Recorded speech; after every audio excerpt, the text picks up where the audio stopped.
Hello guys, welcome to my YouTube channel Prabhakar insights. Guys, general knowledge की class में आप सभी का स्वागत है। और आज बहुत ही इम्पोर्टेंट टॉपिक के बारे में बात होगी, चर्चा होगी। तो गाइस, आपको यहाँ पर आज भारत के ऊर्जा संसाधनों से रिलेटेड जितने भी क्वेश्चन आंसर हैं वो अभी सभी आपको यहाँ पर देखने को मिलेंगे।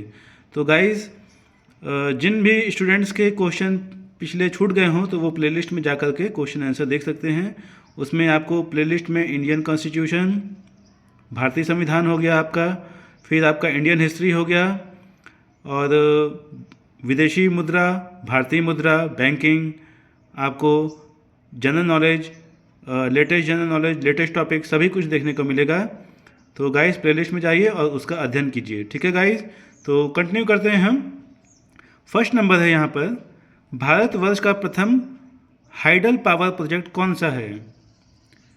तो भारतवर्ष का प्रथम हाइडल पावर प्रोजेक्ट जो है वह कर्नाटक स्थित शिवा समुद्रम में है। इंद्रावती जल विद्युत परियोजना किस राज्य की प्रमुख बहुउद्देशीय परियोजना है? तो ओडिशा की। बगलिहार जल विद्युत परियोजना के कार्यान्वयन के पर किस देश को आपत्ति है?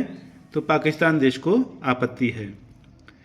ताला जल विद्युत परियोजना किस देश के साथ भारत की संयुक्त परियोजना है? तो भूटान। पवन ऊर्जा के उत्पादन में भारत का विश्व में कौन सा स्थान है? तो पवन ऊर्जा के उत्पादन में भारत का चौथा स्थान है। पवन ऊर्जा उत्पादन के क्षेत्र में विश्व का अग्रणी देश कौन सा है? तो चीन है। निम्नलिखित में कौन सा स्रोत ऊर्जा का व्यावसायिक स्रोत नहीं है? तो बायोगैस। भारत में किस प्रकार के विद्युत का सर्वाधिक उत्पादन होता है? तो ताप विद्युत का सर्वाधिक उत्पादन होता है भारत में। परमाणु शक्ति संपन्न राष्ट्र में भारत का विश्व में कौन सा स्थान है? तो छठा स्थान है। भारत में परमाणु ऊर्जा कार्यक्रम का प्रारंभ कब से हुआ माना जाता है? तो वर्ष 1947 से।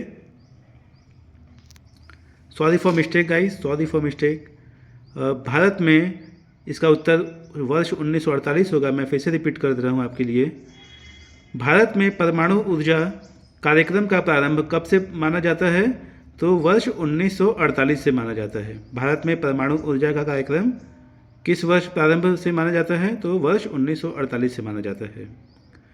परमाणु ऊर्जा आयोग का गठन किस वर्ष हुआ? तो परमाणु ऊर्जा आयोग का गठन हुआ वर्ष 1948 में।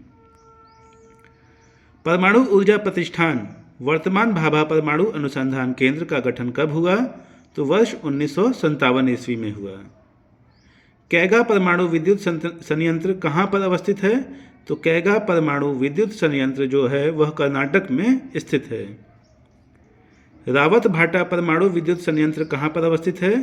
तो रावत भाटा परमाणु विद्युत संयंत्र जो है वह राजस्थान में स्थित है। कल्पक्कम परमाणु उपक्रम कहाँ पर स्थित है? तो कल्पक्कम जो है परमाणु उपक्रम वह तमिलनाडु में स्थित है। निम्नलिखित में से किस देश की अपनी सभी नाभिकीय ऊर्जा संयंत्र को बंद करने की योजना है? तो जर्मनी को। विश्व के सबसे बड़े गैस आधारित विद्युत संयंत्र की स्थापना भारत के किस राज्य में होने जा रही है? तो उत्तर प्रदेश। कैथलगुड़ी गैस विद्युत परियोजना किस राज्य में स्थित है? तो असम में है। वाणिज्यिक स्तर पर प्रथम सौर ऊर्जा परियोजना स्थापित की जा रही है? तो जैसलमेर में।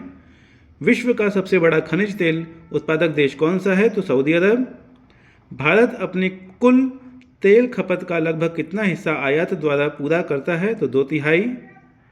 पेट्रोलियम पदार्थों की बिक्री के लिए पेट्रो कार्ड किस कंपनी द्वारा जारी किए जाते हैं? तो BPCL, Bharat petroleum corporation limited इसका फुल फॉर्म होगा। 23 नंबर है, कलोल खनिज तेल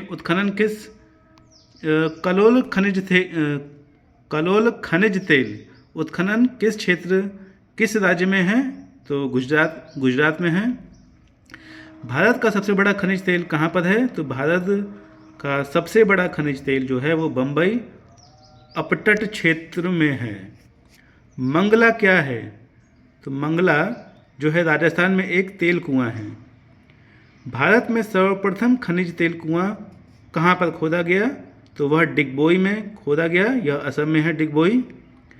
राजस्थान में खनिज तेल के विशाल भंडार कहाँ पर पाए जाते हैं? तो बाड़मेर में पाए जाते हैं। विश्व में खनिज तेल की सर्वाधिक खपत किस देश में होती है? तो संयुक्त राज्य अमेरिका में होती है।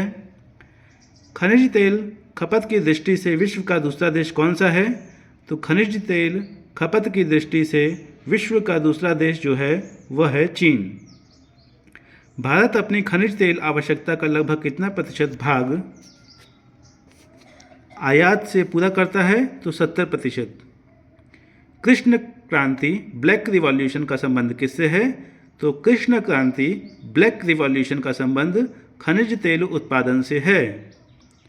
भारत के संभावित तेल क्षेत्र कहाँ पर हैं? तो भारत के संभावित क्षेत्र जो हैं तेल क्षेत्र वह हैं तमिलनाडु, असम और गुजरात में हैं। हाइड्रोकार्बन विजन 2025 किससे संबंधित है? तो यह पेट्रोलियम उत्पादों के संग्रहण से संबंधित है। ठीक है गाइस। निम्नलिखित में से किसको ब्लैक गोल्ड कहा जाता है? तो कोयला को ब्लैक गोल्ड कहा जाता है। विश्व में कोयला उत्पादन में अग्रणी देश कौन सा है? तो विश्व में कोयला उत्पादन में अग्रणी देश चीन है। कोयला उत्पादक देशों में भारत का स्थान कौन सा है? तो कोयला उत्पादन देशों में भारत का स्थान जो है वह तीसरा है। भारत में लिग्नाइट कोयले का सर्वाधिक जमाव पाया जाता है कहाँ पर? तो तमिलनाडु में। भारत में कोयले की सबसे मोटी पटल पाई जाती है तो वह सिंगरौली में पाई जाती है। देश के व्यावसायिक ऊर्जा खपत में कोयले का योगदान कितना है? तो 67% भारत में कुल उत्पादित विद्युत में परमाणु शक्ति का भाग लगभग 4% है। निम्नलिखित कोयला क्षेत्रों में किसका कोयला भंडार सर्वाधिक है? तो झरिया का। ग्रामीण विद्युतीकरण निगम की स्थापना कब की गई थी? तो 1969 ईस्वी में, 1969। भारत में लिग्नाइट का सबसे बड़ा उत्पादक कौन है? तो भारत में लिग्नाइट का सबसे बड़ा उत्पादक जो है वह तमिलनाडु है।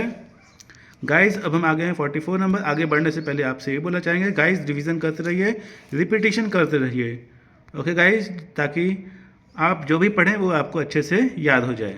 44 नंबर है कुडनकुलम परियोजना किस राज्य में स्थित है? तो कुडनकुलम परियोजना जो है वह तमिलनाडु राज्य में है। तरल स्वर्ण किसका लोक प्रचलित नाम है? तो पेट्रोलियम का। निम्नलिखित में से कौन सा एनर्जी स्टैटिक्स नामक प्रकाशन को समय समय पर निकालता है? तो केंद्रीय सांख्यिकी संगठन। ऊर्जा संरक्षण अधिनियम कब से प्रभावी हुआ है? तो वर्ष 2001 से प्रभावी हुआ है। भारत में वाणिज्यिक ऊर्जा की 67% पूर्ति कोयले से होती है। भारत में ऊर्जा का मुख्य स्रोत क्या है? तो भारत में ऊर्जा का मुख्य स्रोत तापी है। भारत में सबसे ज़्यादा ताप विद्युत उत्पन्न करने वाला राज्य कौन सा है? तो महाराष्ट्र है। निम्नलिखित एनटीपीसी संयंत्रों में से कौन गैस आधारित नहीं है? तो टांडा। उड़ान एक गैस आधारित शक्ति परियोजना है, कहाँ की? तो महाराष्ट्र में। निम्नलिखित में से किस स्थान पर एक परमाणु बिजली केंद्र स्थित है? तो कलपक्कम में। भारत में पावर जनरेशन के निम्नलिखित में से किस पद्धति का विकास करने के लिए भारत सरकार ने यूएसए के साथ विशेष करार किया है? तो परमाणु पावर। गाइस अब हम आ गए हैं 55 नंबर पर, ध्यान से देखिएगा। निम्नलिखित में से किस देश की सहायता से कुडनकुलम परमाणु पावर परियोजना स्थापित की जा रही है? तो रूस। तमिलनाडु के कुडनकुलम में रूस परमाणु भट्टियों की कितनी इकाइयां लगाने हेतु राजी हुआ है? तो 2। उत्तर होगा इसका 2। केंद्रीय जल विद्युत शोध केंद्र कहाँ पर स्थित है? तो खड़गवालसा में स्थित है। बॉम्बे हाई संदर्भित है तो अपतट तेल क्षेत्र से। निम्नलिखित में से कौन सा एक परंपरागत ऊर्जा स्रोत है? तो जैव मात्रा ऊर्जा। पाकिस्तान ने जम्मू कश्मीर में विकसित किए जा रहे किशनगंगा हाइड्रो पावर परियोजना के निर्माण पर आपत्ति उठाई है।